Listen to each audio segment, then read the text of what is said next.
Medak municipality అభివృద్ధి వైపు దూసుకెళ్తుందని Medak MLA doctor Mynampally Rohit రావు తెలిపారు.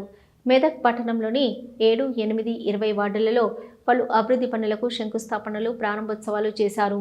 ఈ సందర్భంగా ఎమ్మెల్యే మాట్లాడుతూ మెదక్ పట్టణాన్ని సుందరవనంగా తీర్చిదిద్దే బాధ్యత తనదే అన్నారు. ఇటీవల పట్టణ అభివృద్ధి కోసం TUFIDC ద్వారా 55 కోట్ల రూపాయలు వచ్చాయని, వాటిని సైతం త్వరలోనే ప్రారంభిస్తామని తెలిపారు. అభివృద్ధి, సంక్షేమం విషయంలో ఎలాంటి రాజీ లేదని, నియోజకవర్గ అభివృద్ధియే తన ఆకాంక్షని ఎమ్మెల్యే తెలిపారు. 2 ఏళ్ల తమ ప్రభుత్వ పాలనలో నియోజకవర్గానికి కోట్లాది రూపాయల నిధులు తీసుకొచ్చామన్నారు. రానున్న రోజుల్లో మరిన్ని నిధులు తెచ్చి మెదక్ మున్సిపాలిటీని అభివృద్ధి వైపు తీసుకెళ్తున్నట్లు తెలిపారు. ఈ కార్యక్రమంలో మున్సిపల్ మాజీ చైర్మన్ తోడుపునూరి చంద్రపాల్ తదితరులు పాల్గొన్నారు.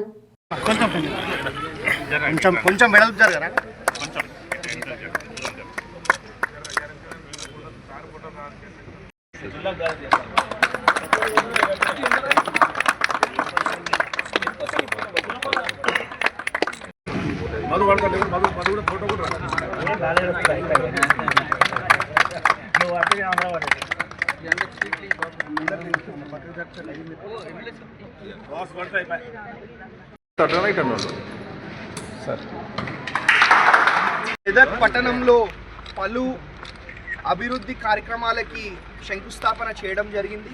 మరి బ్రహ్మాండంగా మెదక్ పట్టణాన్ని సుందరీకరించుకుంటూ అభివృద్ధిలో, సేవా సంక్షేమ కార్యక్రమాలలో ముందుకు తీసుకుపోతామని తెలియజేస్తున్నాం.